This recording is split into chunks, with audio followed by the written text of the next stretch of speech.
Hello friends, ఈరోజు video వచ్చేసి రైతు యొక్క విశిష్ట సంఖ్య నమోదు ప్రాసెస్లో భాగంగా మనము గ్రామ సచివాలయంలో కానీ అలాగే ఆన్లైన్లో చేసుకున్నప్పుడు వాటి యొక్క స్టేటస్ అనేది మనకి అప్రూవల్ చేశారా పెండింగ్ ఉందని చెప్పేసి ఎలా తెలుసుకోవాలని చెప్పేసి ఈ వీడియోలో మీకు ఎక్స్ప్లెయిన్ చేస్తానండి. సో ఇంకా ఎవరైనా రైతు రిజిస్ట్రేషన్ చేసుకోకపోతే గ్రామ సచివాలయంలో ఉన్నటువంటి అగ్రికల్చర్ అసిస్టెంట్ ఎవరైతే ఉన్నారో వారి ద్వారా అయితే చేసుకోండి, లేదంటే మీరు ఆన్లైన్లో కూడా చేసుకోవచ్చండి. అలాగే మీకు ల్యాండ్ డీటెయిల్స్ ఓపెన్ కాకుంటే ఏ విధంగా ఓపెన్ అయితే ఎలా ఓపెన్ చేసుకోవాలి ఆ యొక్క ప్రాసెస్ మొత్తం 2 వీడియోలు అయితే చేయడం జరిగిందండి. సో ఆ వీడియోలో కింద డిస్క్రిప్షన్లో పైన ఐకాన్స్ ఇస్తాను, ఒకసారి చెక్ చేసుకోండి. ఇప్పుడు ఎవరైతే రైతు సోదరులు మన యొక్క రిజిస్ట్రేషన్ చేసుకున్న తర్వాత వారి యొక్క డాష్ బోర్డ్ అనేది అంటే మనకి వారి యొక్క స్టేటస్ అనేది ఏ విధంగా చెక్ చేసుకోవాలి ఇప్పుడు మనం చూద్దాం. సో వీటి సంబంధించి లింక్ అనేది కింద డిస్క్రిప్షన్ అక్కడి నుంచి మీరు డైరెక్ట్ లింక్ ఓపెన్ చేసిన తర్వాత ఇంటర్ఫేస్ ఈ విధంగా తిరుగుతుంది. సో ఇక్కడ మనకి డాష్ బోర్డ్ అని చెప్పేసి ఉంది కదా. సో ఈ డాష్ బోర్డ్ అని ఒకసారి క్లిక్ చేయండి. ఇప్పటివరకు ఎంతమంది మనకి రిజిస్టర్ చేసుకున్నారని చెప్పేసి ఇక్కడ క్లియర్గా మనకి చూపించడం జరుగుతుంది. దాదాపుగా ఎంతమంది చేసుకున్నారని చెప్పేసి టోటల్గా ఫార్మర్స్. సో ఈ కార్డు ఉంటేనే కేంద్ర రాష్ట్ర ప్రభుత్వాల నుంచి వ్యవసాయం సంబంధించినటువంటి ప్రతి ఒక్క పథకం కావచ్చు, ఎరువులు కావచ్చు, సబ్సిడీలు కావచ్చు, ఈ కార్డు ఉంటే మాత్రమే రిజిస్టర్ చేసుకుంటే మాత్రమే వస్తుందని చెప్పేసి కేంద్ర ప్రభుత్వం అయితే నిర్ణయం తీసుకోవడం జరిగింది. సో మనకి లాస్ట్ డేట్ అయితే ఫిబ్రవరి 25 అయితే ఇవ్వడం జరిగింది. సో ఒకసారి మీరు వెంటనే ఒకసారి గ్రామ సచివాలయంలో అయితే మీరు ఒకసారి ఎన్రోల్మెంట్ చేసుకోండి. ఇంకా మనకి డేట్ కూడా ఎక్స్టెన్షన్ చేయడం జరుగుతుంది. ఎందుకంటే ఆంధ్రప్రదేశ్లో రైతు సోదరులు చాలామంది ఇంకా రిజిస్టర్ చేసుకోలేదు. సో ఎంతమంది రిజిస్టర్ చేసుకున్నారో, ఎంతమంది ఎన్రోల్మెంట్ చేసుకున్నారని చెప్పేసి క్లియర్గా ఇక్కడ మనకి డేటా అనేది ఇవ్వడం చూడండి.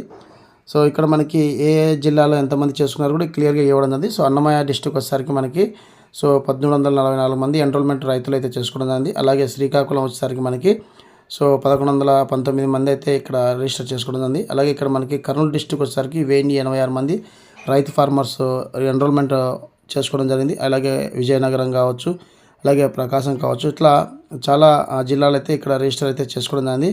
సో మీరు వెంటనే మీకు సంబంధించి రైతు భరోసా కేంద్రాల్లో మీరు ఆంధ్రప్రదేశ్లో వాళ్ళు ఉన్నైతే వెంటనే మీరు అక్కడ రిజిస్టర్ చేసుకోండి. సో ఇప్పుడు మనం ఒకసారి బ్యాక్ అయితే వస్తున్నామండి. సో బ్యాక్ వచ్చి ఇక్కడ మనకి చెక్ ఎన్రోల్మెంట్ స్టేటస్ అని చెప్పేసి డాష్ బోర్డ్ పక్కన మరొక ఆప్షన్ ఉంది కదా. సో ఈ ఆప్షన్ మీద ట్యాప్ చేయండి. సో ట్యాప్ చేసిన వెంటనే ఇక్కడ మనకి చెక్ స్టేటస్ అని చెప్పేసి ఉంది కదా. ఇక్కడ మీకు 2 ఆప్షన్స్ చూపిస్తాయండి, ఎన్రోల్మెంట్ ఐడి అలాగే ఆధార్ నెంబర్ అని. సో ఎన్రోల్మెంట్ అంటే మీకు ఏదైతే ఈ ప్రాసెస్ రిజిస్ట్రేషన్ చేసినప్పుడు మీకు ఒక ఎన్రోల్ ఐడి నెంబర్ అయితే రావడం జరుగుతుంది. సో మనకి దాదాపు చాలా నెంబర్లు అయితే ఉంటాయి. ఆ నెంబర్ అయినా ఎంటర్ చేయొచ్చు, లేకుంటే రైతు ఫార్మర్స్ ఎవరైతే రిజిస్టర్ చేసుకుంటారో వారి యొక్క ఆధార్ నెంబర్ కూడా ఇక్కడ ఎంటర్ చేయొచ్చు. సో ఎన్రోల్మెంట్ అనేది మీకు సచివాలయంలో అయితే ఇచ్చి ఉండకపోవచ్చు అండి. సో మనం సొంతంగా ఆన్లైన్లో చేసుకుంటే మాత్రం చేసుకోవడానికి అవకాశం ఉంటుంది. ఇక్కడ మరొక విషయం మీకు చెప్పాలనుకుంటున్నాను, సొంత భూమి కలిగిన వాళ్ళు మాత్రమే రిజిస్టర్ చేసుకోవడానికి అవకాశం ఉంటుంది. ఆధార్ నెంబర్ మీద సెలెక్ట్ చేస్తున్నాను. ఇక్కడ రైతు సోదరులు ఎవరైతే ఉన్నారో వారి యొక్క ఆధార్ నెంబర్ అనేది ఇక్కడ ఎంటర్ చేస్తున్నాను అండి.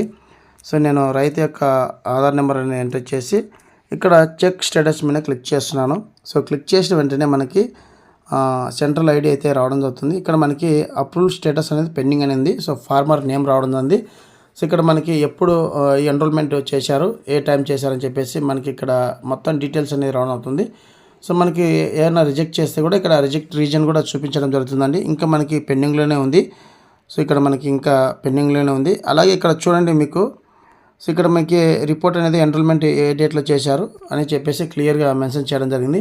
సో ఈ విధంగా ఎవరైతే ఫార్మర్స్ రిజిస్టర్ చేసుకుని ఉంటారో మీకు ఆధార్ నెంబర్ ద్వారా మీ యొక్క స్టేటస్ అనేది చెక్ చేసుకోండి. ఇక్కడ మనకి పెండింగ్ అనేది చెప్పేసి రావడం అనేది ఇంకా ఎన్ని రోజులు పడుతుందని చెప్పేసి మనకైతే పూర్తి ఇన్ఫర్మేషన్ అయితే లేదు. సో మనకి 15 డేస్ కల్లా అప్రూవల్ అవుతాయని చెప్పేసి అన్నారు. ఇప్పటికైతే మనం 18వ తారీఖు అయితే ఈ ఫార్మర్కి రిజిస్ట్రేషన్ చేయడం జరిగిందండి. సో వీళ్ళకి ఇంకా టైం అయితే ఉంది. ఒకసారి మీరు కూడా చెక్ చేసుకోండి. మీరు ఏమైనా ముందుగా చేసింటే కన్నా మీకు ఏమైనా పెండింగ్ లేకుండా అప్రూవల్ అని వచ్చిందని చెప్పేసి చెక్ చేసుకోండి. సో ఈ విధంగా ఎవరైతే రైతులు ఉన్నారో వారి యొక్క కార్డు రిజిస్ట్రేషన్ సంబంధించి స్టేటస్ అనే విధంగా తెలుసుకోండి. సో ఇదండి ఈ వీడియోని అప్డేట్. వీడియో వస్తే లైక్ చేయండి, షేర్ చేయండి, సబ్స్క్రైబ్ చేసుకోవడం మర్చిపోకండి. Thank you for watching. Thank you so much. జై హింద్.